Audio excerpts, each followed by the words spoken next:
మేము ఊరెళ్ళొచ్చిన తర్వాత ఈరోజే షాప్ తీసాం కదా! అందుకనో ఏమో గిరాకయితే అంతగా లేదండి. చాలా తక్కువగా ఉంది. మేము ముందే అనుకున్నాము గిరాకీ చాలా తక్కువుంటుంది ఈరోజు. ఎందుకంటే చాలా మందికి తెలీదు కదా! మేము ఊరెళ్ళొచ్చినట్టు. అందుకని తక్కువనే వేసుకున్నాము. అయినా సరే గిరాకయితే చాలా తక్కువగా ఉందండి. పొద్దుట ఒక ఊపయితే బానే వచ్చారు. తర్వాత మళ్ళీ అంత గిరాకీ లేదు. చాలా తక్కువగా ఉందండి ఈరోజు గిరాకయితేనే. చాలా డల్‌గా నడుస్తుంది.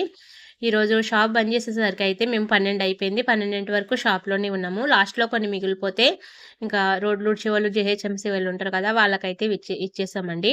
వాళ్ళకి పార్సెల్ చేసి ఇచ్చేస్తే వాళ్ళు తీసుకొని వెళ్ళిపోయారు. తర్వాత షాప్ అయితే బంద్ జేసేసాము. రేపెలా ఉంటుందో తెలీదు. ఈరోజైతే మటుకు మా హోటల్‌లో గిరాకీ చాలా డల్‌గా ఉందండి. కంటిన్యూగా పెడితేనేమో రోజు వచ్చేవాళ్ళు ఇంక డైలీ వస్తూనే ఉంటారు. ఇంకా చాలా రోజుల నుంచి మేము పెడతలేదు కాబట్టి చాలామందికి తెలీదు కదా! మేమింకా రాలేదేమో, పెట్టలేదేమో అనుకుంటారు. అందుకని ఒక 2, 3 రోజులు, ఒక 4, 5 రోజుల వరకు కూడా ఇలాగే ఉంటుందండి.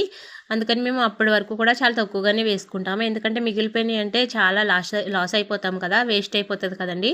గిరాకీ పెరుగుతూ ఉంటే తర్వాత కొంచెం కొంచెం పెంచుకుంటూ ఉంటామండి. ఎందుకంటే అలవాటు పడడానికి మళ్ళీ టైం పడుతుంది.